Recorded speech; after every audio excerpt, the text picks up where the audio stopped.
Good morning, students. Today we are going to start new chapter number 10. Name is Measurement and Motion of Class 6th. हम लोग अपना last chapter done कर चुके हैं. आप लोग उसके क्वेश्चंस भी लिख चुके होंगे. आई होप नहीं राइट किए हैं तो प्लीज़ उसे जल्दी राइट कर लीजिए. और अब हम लोग चैप्टर स्टार्ट कर रहे हैं. ध्यान से सुनिएगा. ये वो चैप्टर है जो आपको 12th तक मिलेगा. जो इसका बेसिक अभी से क्लियर रखिएगा. देखिए, हम सबको पता है कि अगर हमें ट्रैवल करना है तो हमें ट्रांसपोर्ट चाहिए. आसपास की जगह पे हो सकता है कि आप पैदल चले जाएं, अदरवाइज़ आपको bicycle, auto rickshaw, scooter, motorcycle, short distance या फिर लॉन्ग डिस्टेंस है तो कार, बस, ट्रेन, एरोप्लेन, शिप्स, ये सब कुछ हमें चाहिए है. स्पेस क्राफ्ट, अगर आपको लॉन्ग डिस्टेंस कवर करना है, कोई ना कोई व्हीकल तो हमें चाहिए ही है.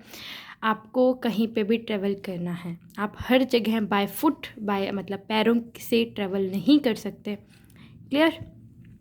देखिए, ट्रांसपोर्ट की हिस्ट्री के बारे में हम लोग बात करेंगे कि पहले कैसे ट्रांसपोर्टेशन पहले से लेके अब तक क्या क्या चेंजेस आए हैं. सबसे पहले मैन के पास एक ही ऑप्शन था, वो थे उनके पैर, फुट. एनिमल्स को हम लोग डोमेस्टिकेटेड की तरह यूज़ करते थे. हम लोग अब मैन खुद कैरी हो जाता था किसी भी एनिमल पे और अपना सामान किसी एनिमल पे रख देता था और वो लोग उसके साथ ट्रैवल करते थे. वाटर में हम लोग वुडन के लोग्स यूज़ करते थे. और उसके बाद हम लोगों ने उन लोग्स को ज्वाइन करना सीखा, एक क्राफ्ट बनानी सीखी, हमने बोट बनाई उससे. उसके बाद जो इन्वेंशन था व्हील का, टायर का इन्वेंशन, उसने हमारा ट्रांसपोर्ट बहुत ज़्यादा इजी कर दिया. कौन सा ट्रांसपोर्ट? Land transport. व्हील तो लैंड पे चल सकते हैं, राइट. व्हीकल से हम लोग बहुत ज़्यादा, हमारी लाइफ इजी हो गई.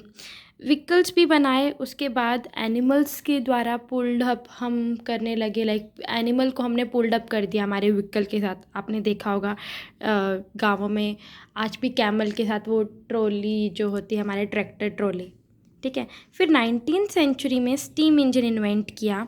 उसने हमारी ज़िंदगी में बहुत बड़ा चेंज आया. कैरेज, रेल, बोट्स, ये सब स्टीम इंजन से चलाए जाने लगे. फिर हमारी जो ट्रैवलिंग थी वो काफ़ी फास्ट होने लगी. स्टीम की जगह हम लोग मॉडर्न इंजन्स पे आए.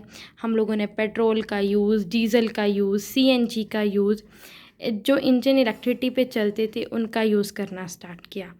क्लियर. हम सबको पता है कि हमारी जो हम इंसान हैं उनको कभी सेटिस्फेक्शन नहीं होती. मैन जो है, इंसान जो है, हमेशा बर्ड्स की तरह स्काई में उड़ना चाहता था. इसलिए उन्होंने हॉट एयर बैलून, ग्लाइडर. अब नेक्स्ट टॉपिक है हमारा, हमें डिस्टेंस को मेज़र करने की ज़रूरत क्या है. देखिए, हम लोग को डिस्टेंस को मेज़र करना है, उसके बहुत सारे रीज़न हैं. देखिए, कितना दूर हमारा स्कूल है या कितना हम लोग ट्रैवल करना है. बाइसिकल से आप कितना मैक्सिमम ट्रैवल कर सकते हो, कार से कितना ट्रैवल कर सकते हो. आपको जानना है कि आपका डिस्टेंस कितना है. अगर आपको ये पता होगा कि कितना डिस्टेंस है तो आप एक अप्रोप्रिएट चैनल यूज़ कर सकते हो ट्रैवल करने का. जस्ट इमेजिन 1 किलोमीटर का है तो आप बहुत इजीली अपनी साइकिल से जा सकते हो. कुछ मीटर्स का है तो अपने फुट का यूज़ कर सकते हो. इससे ज़्यादा है तो स्कूटी यूज़ कर सकते हो. उससे भी कई ज़्यादा है जो आप ट्रैवल नहीं कर सकते स्कूटी से, वो आपको लगता है लॉन्ग है, तो आप स्कूल वैन का यूज़ कर सकते हो. या फिर आप खुद सोचिए, जब आप अपने शूज़ ख़रीदने जाते हो, अगर आपको साइज़ ही ना पता हो तो कितनी मुश्किल होगी. पता ही नहीं है, 5 नंबर का शूज़ हम लोग को आता है, 6 का आता है, 7 का आता है. तो शूज़ की हाइट, वेड्थ, एक छोटा सा एग्जांपल है डेली लाइफ का शूज़. तो इसलिए मेज़रमेंट बहुत ज़रूरी है, बहुत इम्पोर्टेंट है हमारे लिए. हर चीज़ की मेज़रमेंट, फ़िज़िकल क्वांटिटी को मेज़र करना बहुत ज़रूरी है.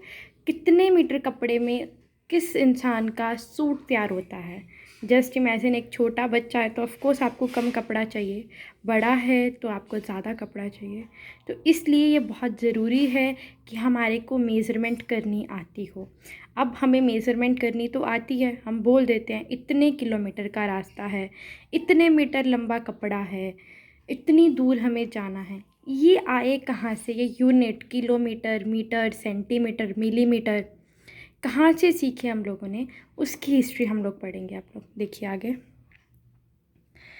एंशियंट टाइम में, पुराने टाइम में क्या होता था, लेंथ को मेज़र करने के बहुत सारे तरीके थे। हम लोग के पास एक फ़िक्स्ड क्वांटिटी होती थी, उसे हम यूनिट बोलते हैं।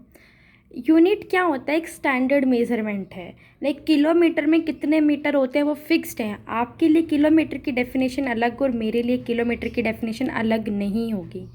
पहले हम लोग क्या करते थे, फिंगर्स से, अपने पैरों के फुट से, हैंड स्पैम से हम लोग इसको नापते थे, जिसे हम हिंदी में गिट बोलते हैं, एक गिट।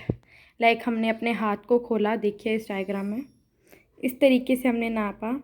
या फिर हमने हैंड स्पैन किया क्यूबिट, हमने इस तरीके से हैंड से मेज़रमेंट ली। तो इस तरीके से पहले नापा जाता था। फिर हमने एक स्टैंडर्ड यूनिट, देखिए लेंथ ऑफ फिंगर को हम लोग एंगल बोलते हैं। आप नोट कर लीजिए ये चीज़, कई बार क्वेश्चन में भी आ जाती है। ठीक है, अब जो कंपैरिजन रह गया, देखिए फिक्स्ड क्वांटिटी अगर आपके पास है, अगर आपको एग्जैक्टली पता है तो हम उसे बोलेंगे यूनिट। किसी भी यूनिट के अंदर अगर हम कोई चीज़ नाप रहे हैं, मेज़र कर रहे हैं, तो स्टैंडर्ड यूनिट क्या होता है, कोई भी फिक्स्ड वैल्यू हर एक पर्सन के लिए उस प्लेस टू प्लेस वो वैल्यू फिक्स्ड रहेगी, किसी के लिए भी वो चीज़ नहीं बदलेगी। अब हो सकता है किसी का हैंड स्पैन छोटा हो और किसी का हैंड स्पैन बड़ा हो, लेकिन किलोमीटर की वैल्यू तो सेम ही रहेगी, हमेशा ही सेम रहेगी। क्लियर? अब देखिए, then the measuring of stick equal to the length of standard qubit.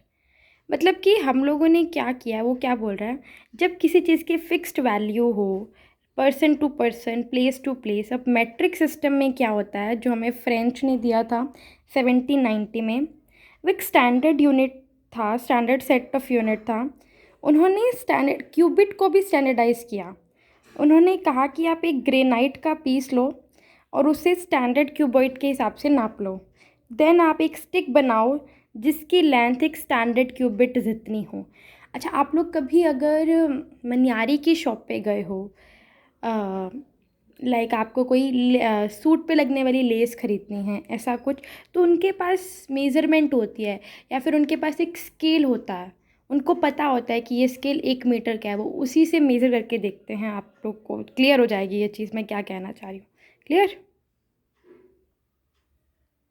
अब आगे देखिए, पहले आप ये फंडामेंटल यूनिट देखिए। लेंथ को हम मीटर में मेज़र करते हैं।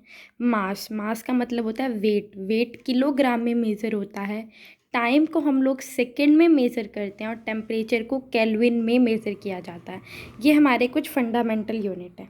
अब देखिए 1960 में एक कॉमन सिस्टम आया था जिसे हमने इंटरनेशनल सिस्टम और SI सिस्टम हमने उसे बोला। यहाँ देखिए शुड बी, और पूरे वर्ल्ड में हम लोग उसी का यूज़ करते हैं। SI एक एब्रीवेशन है, एब्रीवेशन होता है किसी बड़े को छोटे में लिख देना। सिस्टम इंटरनेशनल द यूनिट की फ्रेंच लैंग्वेज में इसे बोला जाता है। तो SI यूनिट कि आप बड़े होंगे, आप देखेंगे साइंस में आपको बहुत जगह मिलेगा, उसकी SI यूनिट क्या है, इसकी SI यूनिट क्या है। तो SI यूनिट की फुल फॉर्म क्या है, system international the unit. Clear? और ये कुछ फंडामेंटल यूनिट्स हैं। क्लियर? अब देखिए ड्राइव्ड यूनिट क्या होते हैं। वो यूनिट जो ड्राइव किए गए हैं कुछ फंडामेंटल यूनिट से, उसे बोलते हैं ड्राइव्ड यूनिट। एग्जाम्पल, किसी का भी एरिया और वॉल्यूम हमने लेंथ से ड्राइव किया।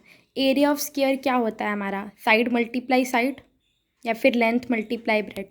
अब हमारे पास साइड थी ऑलरेडी मीटर में, उससे हमने एरिया निकाल लिया। वॉल्यूम क्या होता है, length multiply breadth multiply height. सारी मेज़रमेंट लेंथ में थी, हमने क्या किया, उसको मल्टीप्लाई कर दिया। अब हमने लेंथ की मेज़रमेंट से एक नई चीज़ निकाली, नई चीज़ ड्राइव की, तो उसे बोलते हैं ड्राइव्ड यूनिट। अगला टॉपिक है हमारा मेज़रमेंट ऑफ लेंथ। लेंथ को मेज़र कैसे करते हैं, देखिए डिस्टेंस क्या होता है, दो ऑब्जेक्ट के बीच का डिफरेंस। नॉर्मली हम लोग लेंथ को मीटर में मेज़र करते हैं, जिसे m से डिनोट करते हैं। दो पार्ट होते हैं इसमें, एक न्यूमेरिकल वैल्यू, एक हमने कौन सा यूनिट यूज़ किया। लाइक 3 मीटर एग्जांपल है, 3 हमारी न्यूमेरिकल वैल्यू है और m हमारा जो हमने यूनिट यूज़ किया वो है।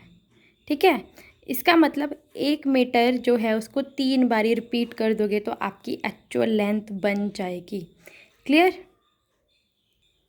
आई होप आप लोग को यहाँ तक क्लियर हो गया होगा। फर्दर चैप्टर हम लोग नेक्स्ट लेक्चर में करेंगे, तब तक आप इसे अच्छे से समझिए। और कोई भी प्रॉब्लम अगर आपकी रह जाती है तो प्लीज़ मुझे कमेंट सेक्शन में बता दीजिए, या फिर मुझे जब आपका क्वेरी सेक्शन रहता है जिस day Tuesday and Thursday, please मुझे इन्फॉर्म कीजिए ताकि मैं आपकी क्वेरी सारी की सारी सॉल्व कर सकूँ। Okay, thank you, bye, take care, have a nice day.